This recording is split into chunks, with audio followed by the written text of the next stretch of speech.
Lahat, wag ka na magtira. Kasi pag mayroon kang natitira dyan, yan na naman yung magagambala sa'yo. Yan, ubusin mo lahat yung mga laki na yan.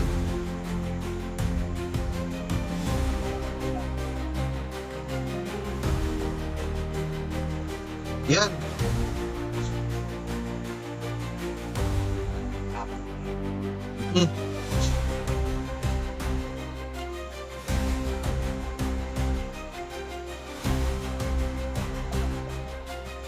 Ang dami na yung mga Latin mo na papel.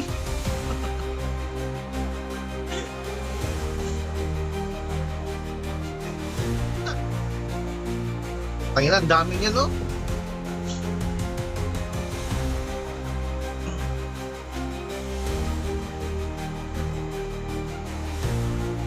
Yan.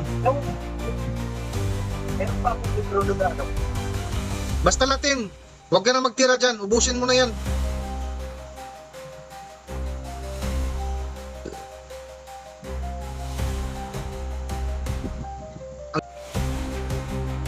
Okay, tutok mo, tutok. Yan. Sabi. Atras konti. Camera, atras. Para makita ka buo. Ayan, yan. Ang dami. Sige. Tutok ha, pundot.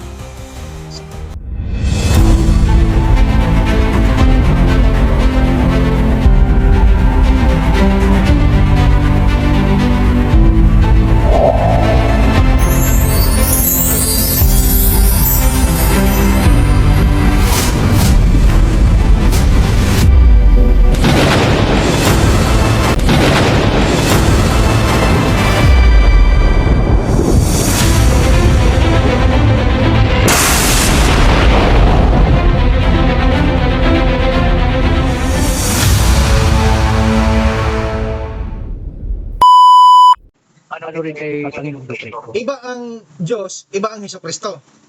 Yun ba ibig sabihin mo? Parang isa lang kasi ang ama at saka anak. Ama kasi ang anak eh. Diyos Ama. Sabi pag Diyos Ama, kapangalan na yung Panginoong Kristo. Kalooban niyo po ako Ama. Parang ganun. Yun yung ibig sabihin nun. Parang sa akin Diyan lang, galing ang kapangyarihan. Diyan galing sa Panginoong Kristo. Ang kapangyarihan na yan galing kay Hesukristo.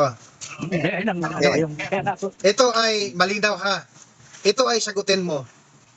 Si Hesukristo ba, mayroon ba siyang anting-anting o agimat? Wala. Oh. Paano mangyayari na ang kapangyarihan na yan ay galing kay Hesukristo? Yan ang problema. Kasi ang basihan doon, ang mga apostoles ni Hesukristo, mayroon bang mga agimat? wala. Oh, di ba wala? Salita lang eh. Ang totoo kasi niyan, kapatid, nilinlang tayo ng dala ng dayuhan. Ang dala ng dayuhan, ang nasa likod niyan ay si Infinito di Diyos. Kahit anong kuhan mo dyan, andyan si Infinito di Diyos. Sino si Infinito di Diyos? Ang Espiritu de Diyos, ano siya, ang papel niya sa lupa, sa dagat. Siya yung hari sa dagat. Kasi patuloy kan sila eh, hindi to Diyos lupa, hangin, tubig. Yan ang yung nandun yung sa testamento ng Tetragrammaton. Ang hindi nila alam, yan si Infinito di Diyos, ayan ay tinakwil ng espiritual ng mundo. Kung napapansin mo, di ba mayroong mga antingero na andun sa mga lagusan? Nagdadasal. Oo, kita paraw. Oo, kasi ano nila kinukuha ang kapangyarihan nila? Nagakarga sila ng lakas. Oo. Yan si Infinito di Diyos.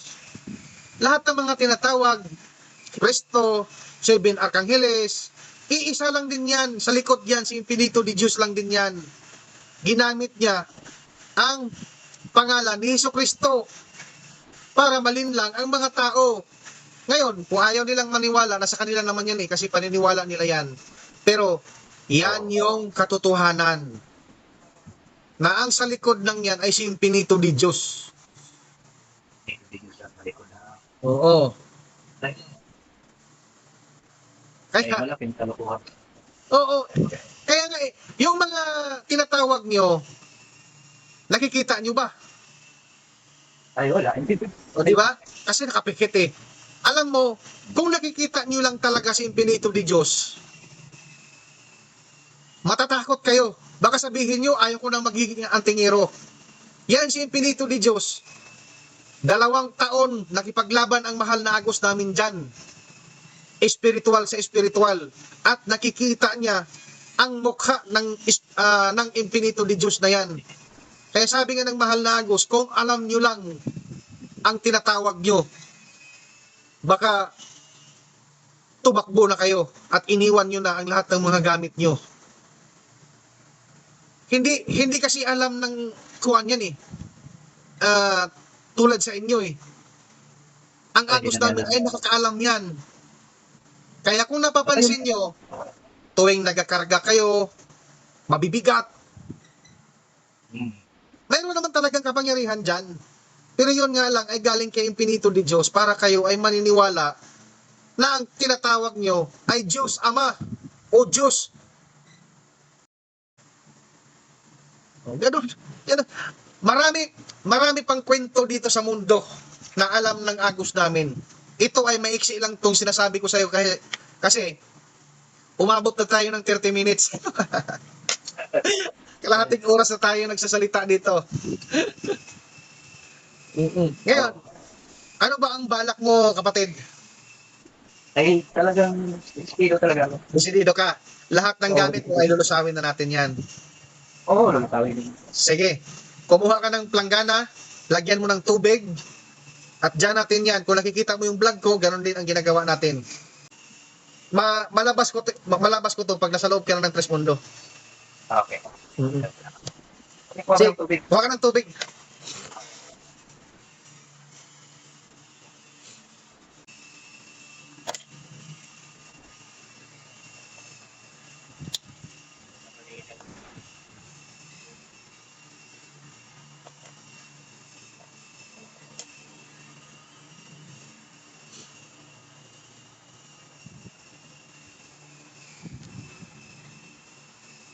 Ito.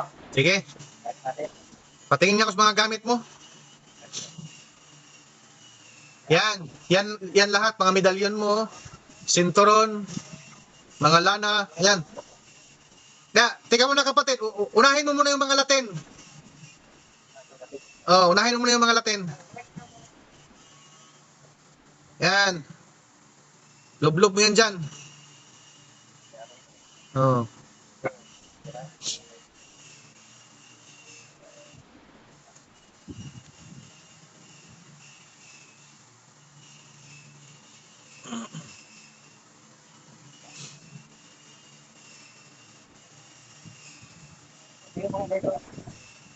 Lahat, wag ka nang magtira. Kasi pag mayroon kang natitira dyan, yan na naman yung magagambala sa'yo. Yan, ubusin mo lahat yung mga Latin na yan.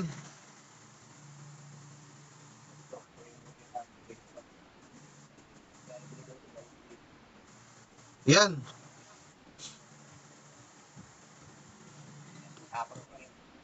Mm.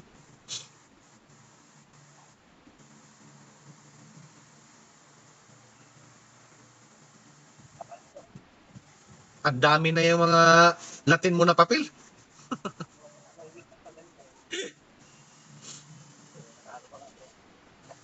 Na, Panginoon, ang dami niya, no?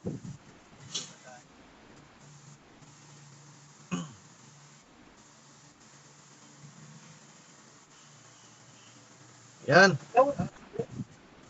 Meron pa akong libro doon ano. Basta Latin. Huwag ka na magtira dyan. Ubusin mo na yan.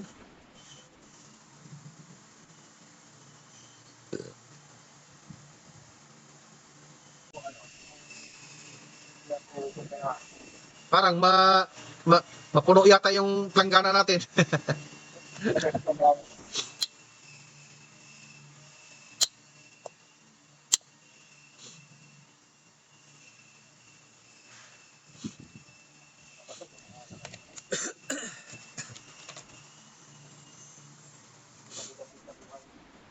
Ano? Bigat sa buhay. Mabigat sa buhay. Talaga lang. Mabigat talaga yan.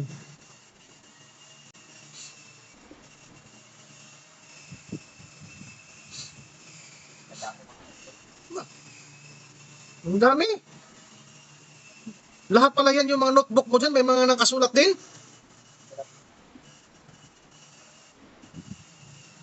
Oh, sabi ang dami pa ng Latin mo.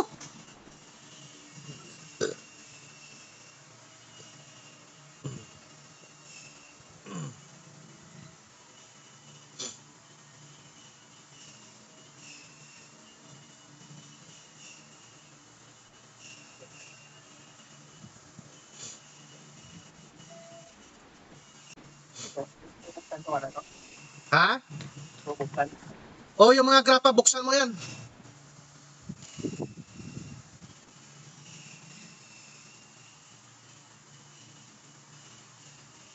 Buksan mo yung grapa na yan.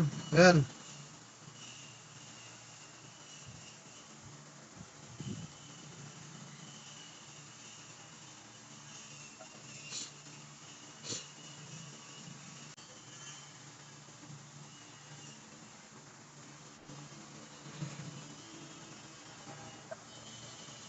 Ano yung nasa box mo? Alin? Yung nasa baba, yung nasa karton, ano yan? Kahoy to. Ah, mga kahoy. Ah, Oh, tapos na to. wag na. Wala namang kwenta din yan. Oh, wala. Ayan lang. Yung mga grapa mo, o yan, yung mga buksan mo na. Tapos yung mga medalyon mo. Yan. Pati yung sinturon mo, isama mo na yung sinturon.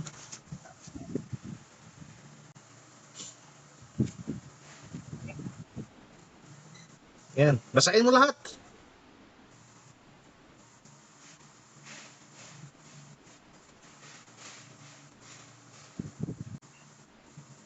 Tutok mo, tutok. Yan. Sabi. Atras konti. Camera, atras. Para makita ka buo. Ayan, yan. Ang dami. Sige. Tutok ha, Pondo. Sa pangalan ng Espiritu Santo sila. Inuutusan ko ang Espiritu ng tubig. Ang lahat ng kapangyarihan ni Pinito ni Diyos ay tuluyan mo. Dosawin ang kapangyarihan niya. Dosawin mo ang kapangyarihan ng kadiliman. Pasok.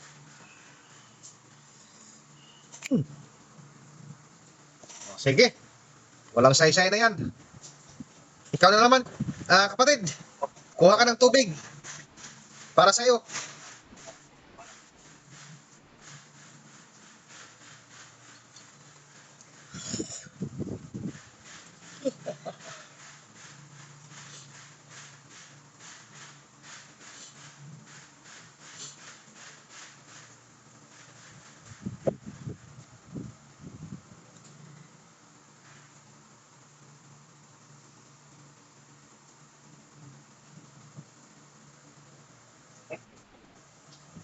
Okay, harap ko sa'yo. Yung tubig. Yan. Atas konti yung tubig. Ayan, yan. Yan, ganyan. Pakiramdaman mo ito ha. Ano kaibahan? At pagkatapos natin, sa pangalan ng Espiritu Agos lang, inutusan ko ang Espiritu ng tubig. Iagos at idali sa ugat at laman. Lahat ng kapangyarihan ng Pinito ni Diyos ay tuluyan mo na lusahon sa katauhan ito. Pasok. Sige, inumin mo.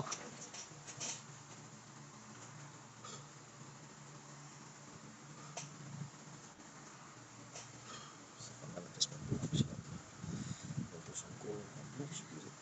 Ito ay pasabugin mo sa katauhan niya. Ay sa bibigay lakas sa iyong mga. Baga! Dulok! Pasok! Lakas ka bilang mundo. 5, 4, 3, 2, 1. Pakiramdaman mo.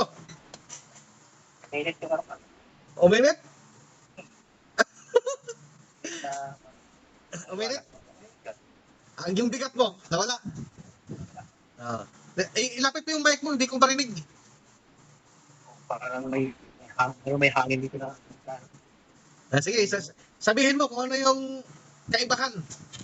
At ngayon, Magandang pakiramdam ko. Parang hindi na, kumbaga, hindi magulo. Parang sarap. sarap sa pakiramdam ngayon. Nung hindi ka pa na basbasan ng Tres Mundo. Nabigat lagi yan, ano. Parang lagi may nakadagan. Alam mo, Salamat sa Ginoo. kapatid, natatawa ako kasi sa sobrang tuwa ko, masaya ako para sa iyo dahil nararamdaman mo at nararamdaman mo din yung tunay na pagbabago. Tuloy mo yan. Sana ay malampasan mo lahat ng mga pagsubok sa Tres Mundo. Kaya yan. Kaya? Wala kang kaya na. Sige. So mga kablog ko, hanggang dito na lang ako. At naway nagustuhan nyo at naunawaan at naintindihan nyo ang vlog na ito. Sana i-like nyo, i-share at pakisubscribe na lang Tres Mundo International Vlogs TV. Babu, see you next vlog mga kablog ko.